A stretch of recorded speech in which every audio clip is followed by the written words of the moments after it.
이것들이 사실 정말 중요한 부분이고 리플에 투자를 하실 거라면 정확히 알고 투자를 하셔야 해서. 그런데 이 시스템엔 문제가 하나 있습니다. 바로 달러의 지금을 전 세계 수많은 나라에 미리 준비해둬야 한다는 거죠. 그래서 리플이 여기서 생각을 합니다. 중간에서 빠르게 바꿔줄 수 있는 디지털 화폐 하나 만들면 대박 나겠다 싶었던 거죠. 리플이 가지고 있는 가장 큰 핵심 기술이 ODL이라고 했는데, 쉽게 말해서 필요한 순간에 바로 쓸 수 있는 돈, 즉 유동성을 말하는 거죠. 그래서 중간에서 빠르게 바꿔줄 수 있는 디지털 화폐를 만든 게 바로 XRP입니다.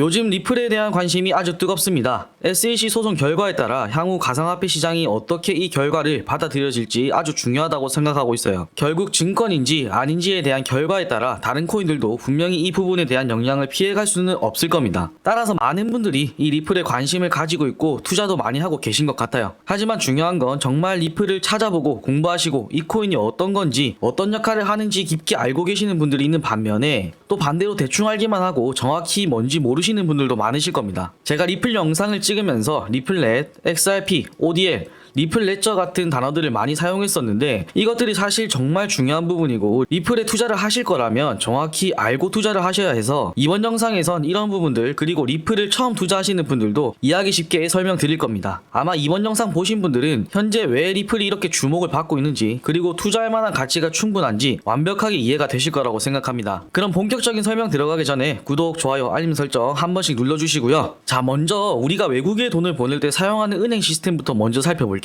예를 들어 한국에서 미국으로 돈을 보낸다고 할 때 단순히 한국 돈을 미국 달러로 바꿔서 보내는 거 아닌가 싶지만, 실제로 그렇게 간단하지 않습니다. 은행은 우리 돈을 직접 미국까지 보내는 게 아니라 해외에 미리 준비해둔 달러 계좌, 즉 노스트로 계좌에서 돈을 빼줘야 해요. 그러니까 내가 보내는 건 한국 돈이 맞지만 실제로 움직이는 건 미국 달러라는 거죠. 이게 바로 달러가 브릿지 통화 역할을 한다는 뜻입니다. 왜 꼭 달러를 거쳐야 하는지 궁금하실 텐데, 전 세계 거의 모든 나라가 이 달러를 기준으로 환전 시스템을 짜놨어요. 그 이유는 달러가 세계에서 가장 많이 쓰이는 화폐이고, 대부분의 은행이 달러 기준으로 환전과 예치 시스템을 가지고 있기 때문입니다. 그래서 예를 들면 한국 돈을 필리핀으로 보낸다고 했을 때 한국 돈을 달러로 바꾸고 달러를 필리핀 페소로 바꾸는 환전 구조가 되는 거예요. 다이렉트로 한국 돈을 페소로 바꾸는 방식은 없기도 하고 너무 작아서 비효율적이거든요. 그런데 이 시스템엔 문제가 하나 있습니다. 바로 달러의 지금을 전 세계 수많은 나라에 미리 준비해둬야 한다는 거죠. 은행이 전 세계 각 나라 돈을 다 준비해놓는 건 사실상 불가능하겠죠. 왜냐하면 돈이 묵지기도 하고 관리도 어렵기 때문에 위험도가 큽니다. 그래서 리플이 여기서 생각을 합니다. 중간에서 빠르게 바꿔줄 수 있는 디지털 화폐 하나 만들면 대박 나겠다 싶었던 거죠. 자, 그럼 리플은 정확히 뭘 하는 회사냐? 리플은 미국에 있는 핀테크 기업입니다. 핀테크는 금융과 기술의 줄임말이에요. 이 회사의 궁극적인 목표는 전 세계 어디든지 돈을 빠르고 싸게 보내게 하자, 딱 이 한 가지입니다. 지금 우리가 외국에 돈을 보내려면 어떻습니까? 앞에서 이야기했듯이 은행을 가야 하고 수수료도 꽤 많이 내야 되고 보낸 돈을 받는 데까지 시간이 꽤 걸립니다. 이런 불편한 시스템을 바꾸고 싶었던 게 바로 리플이죠. 그래서 중간에서 빠르게 바꿔줄 수 있는 디지털 화폐를 만든 게 바로 XRP입니다. 리플은 회사 이름이고 XRP는 환전용으로 만들어진 디지털 화폐예요. 우리가 흔히 알고 있는 코인 이름이죠. 이걸 어떻게 사용하냐? 한국 돈을 XRP로 바꾸고 몇 초 만에 필리핀으로 전송해서 이걸 다시 필리핀 돈으로 바꾸는 구조입니다. 이렇게 하면 중간은행도 필요 없고 달러도 필요 없고 무엇보다 빠르고 싸게 돈을 보낼 수가 있어요. 그리고 중요한 건 복잡하게 XRP를 직접 사고 팔 필요가 없다는 겁니다. 은행이나 송금앱이 우리를 대신해서 XRP를 자동으로 사용하고 우리는 그냥 돈 보낼게요 버튼 하나만 누르면 되는 구조인 거예요. 자, XRP가 있다고 해도 이걸 사용해서 왔다 갔다 할 수 있는 길이 있어야겠죠. 그 길이 바로 리플넷입니다. 쉽게 말해서 리플넷은 은행들끼리 연결된 송금용 인터넷망입니다. 즉 은행과 은행이 연결되는 고속도로 같은 거라고 생각하시면 이해가 빠르실 거예요. 리플넷이 하는 일은 이렇습니다. A라는 사람이 송금앱에서 돈을 보냅니다. 그럼 리플넷이 이 사람 돈을 어떻게 보낼지 가장 빠르고 수수료가 적게 드는 경로를 찾아서 자동으로 XRP를 통해 환전을 하고 최종적으로 돈을 받는 사람이 있는 나라 돈으로 돈을 받게 됩니다. 여기서 이제 가장 중요한 건 이 모든 과정이 단 몇 초 안에 끝난다는 거죠. 이 시스템이 이렇게까지 빠르게 작동 가능한 이유는 바로 리플이 가지고 있는 몇 가지 핵심 기술들이 있기 때문인데, 그 중에서 중요한 것만 체크를 해보자면 엑스커렌트, 엑스비아,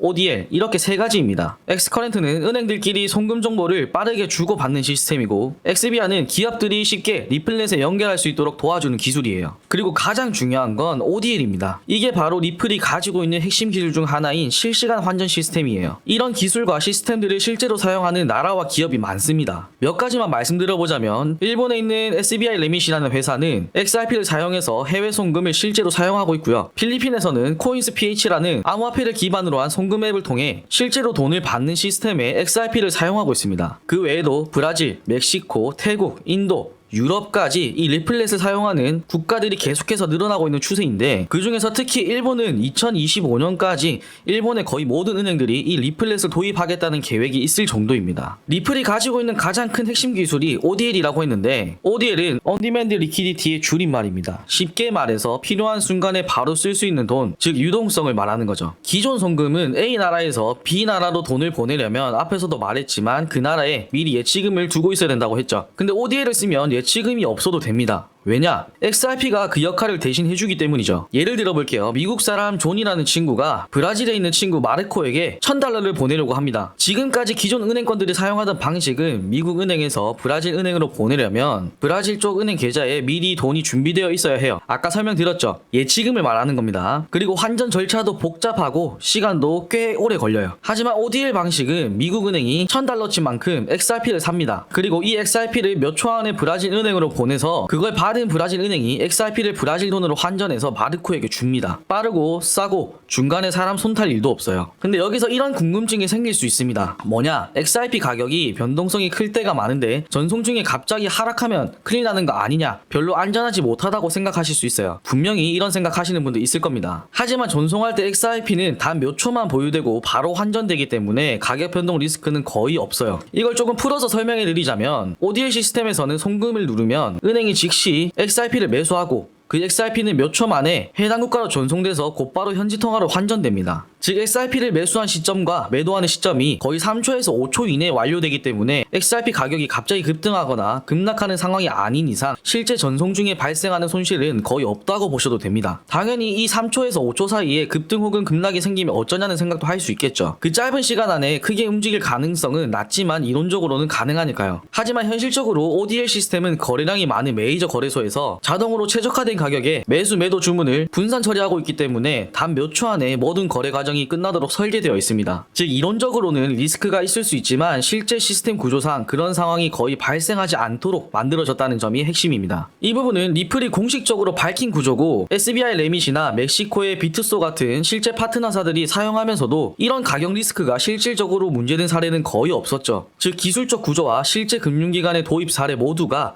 이 시스템의 안정성과 실용성을 뒷받침해주고 있다고 볼 수 있습니다. 버튼 한번 누르면 몇 초 안에 돈이 넘어가고 바로 환전까지 끝나게 자동화되어 있는 시스템이기 때문에 투자처럼 XRP를 오래 들고 있지 않는 구조라는 거죠. 그럼 여기서 추가로 인터넷이 느리면 빠르게 보내는 게 불가능한 거 아니냐는 생각도 하실 수 있습니다. XRP 전송은 예를 들어서 유튜브 영상처럼 무거운 데이터가 아니라 아주 가벼운 메시지 정도의 수준이라고 생각하시면 되는데, 이건 3G에서도 충분히 돌아갑니다. 자, 그러면 이제 XRP가 왔다 갔다 하려면 그걸 처리하는 시스템이 있어야겠죠. 그게 바로 XRP 레저, 줄여서 XRPRL입니다. 이건 XRP가 움직이는 블록체인 장부라고 생각하시면 돼요. 비트코인처럼 블록체인인데 다른 점이 있습니다. 비트코인은 채굴을 통해 거래를 기록하죠. 근데 XRP는 채굴이 없어요. 대신 검증자 노드라고 하는 것들이 투표로 거래를 승인합니다. 검증자 노드는 거래가 맞는지 틀린지 확인해주는 컴퓨터 서버인데, AI는 아니고 사람이 만든 서버가 자동으로 작동하는 구조예요. AI처럼 스스로 생각하거나 학습하진 않고 세팅해놓은 규칙대로 처리합니다. 그리고 이 노드는 누구나 만들 수 있는데 아무나 막 만들어서 투표할 수는 없겠죠. 그래서 유니크 노드 리스트라는 걸 사용해서 어떤 노드를 믿을지 정할 수 있습니다. 줄여서 UNL이라고 하는데, 내가 믿는 노드들끼리 합의가 돼야만 거래가 승인됩니다. 이런 구조는 두 가지 장점을 주는데, 첫 번째는 시스템이 더 안정적이고 빠르게 작동하고,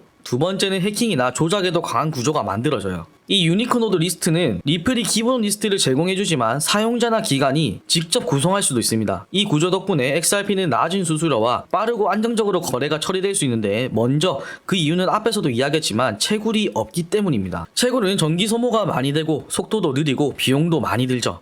하지만 XRP는 채굴이 없고 아까 말했듯이 검증자 노드 투표로 빠르게 처리됩니다. 평균적으로 3초에서 5초면 거래가 완료되죠. 그리고 전송 시 발생하는 수수료가 안 그래도 작은데 그 작은 수수료마저도 소각됩니다. 수수료가 어디로 가냐고요? 리플이 가져가는 게 아닙니다. 그냥 사라져요. 이걸 소각된다고 표현하는데 그렇다고 해서 수수료가 전혀 없다는 건 아니에요. 아주 작은 금액의 수수료는 발생하지만 이 수수료는 특정 주체가 가져가는 게 아니라 네트워크 상에서 자동으로 사라집니다. 이렇게 만든 이유는 바로 스팸 거래 방지, 누군가 장난으로 수천 건의 거래를 계속 보내면 네트워크가 마비될 수 있기 때문에 이런 행위를 막기 위한 최소한의 비용 장치로 아주 작은 수수료를 요구하고 이걸 누구의 이익도 되지 않도록 소각하는 방식입니다. 또 네트워크 구조도 효율적으로 만들어졌는데 복잡한 계산 필요 없이 병렬 처리도 가능해서 초당 1,500건 이상 처리가 돼요. 참고로 다른 주요 블록체인들과 비교해보면 비트코인은 초당 약 7건, 이더리움은 약 15건, 이더리움 2.0도 이론적으로는 100건에서 1000건, 솔라나는 최대 5만 건까지도 가능하지만 종종 멈추는 문제가 있어서 가동 중단 이슈가 많습니다. 이런 수치들을 비교해봤을 때 XRP는 빠른 처리 속도와 안정성을 함께 갖춘 구조라고 볼 수 있죠. 실제 송금 시스템에 활용되려면 속도도 중요하지만 멈추지 않는 이 안정성이 중요한데 그 점에서 XRP는 매우 실용적이면서 뛰어난 평가를 받고 있습니다. 여기까지 내용을 함께 따라오신 분들은 단순히 XRP가 빠르다, 싸다 하는 수준을 넘어서 리플이 실제로 어떤 문제를 해결하고 있는지 그리고 왜 전 세계 금융기관들이 이 리플의 기술에 관심을 갖고 있는지 명확하게 이해하셨을 거라고 생각합니다. 이번 영상에서는 단순히 XRP가 뭐냐를 넘어서 왜 만들어졌고 어떤 문제를 해결하려고 하는지 그리고 실제로 금융기관들이 어떻게 활용하고 있는지까지 깊이 있게 살펴봤습니다. 처음에는 단순한 송금코인으로 보셨을 거예요. 하지만 리플이 만들어가고 있는 금융인프라 혁신은 생각보다 훨씬 깊고 크다는 걸 이제는 느끼셨을 거라고 생각합니다. 가상자산 투자에서 중요한 건 정보와 이해도입니다. 단순한 가격 차트만 보지 않고 그 프로젝트가 어떤 문제를 풀고 있는지를 이해하는 것, 그게 진짜 투자자의 시야라고 생각해요. 오늘 영상이 그런 시야를 넓히는데 작은 도움이라도 됐다면 저는 정말 기쁩니다. 내용이 유익하셨다면 구독, 좋아요, 알림 설정 부탁드리고요. 질문이나 더 알고 싶은 주제가 있다면 아래에 댓글로 언제든지 남겨주세요. 다음 영상에서도 복잡한 내용을 쉽게 깊이 있게 풀어드리도록 하겠습니다. 영상 끝까지 시청해주셔서 감사합니다.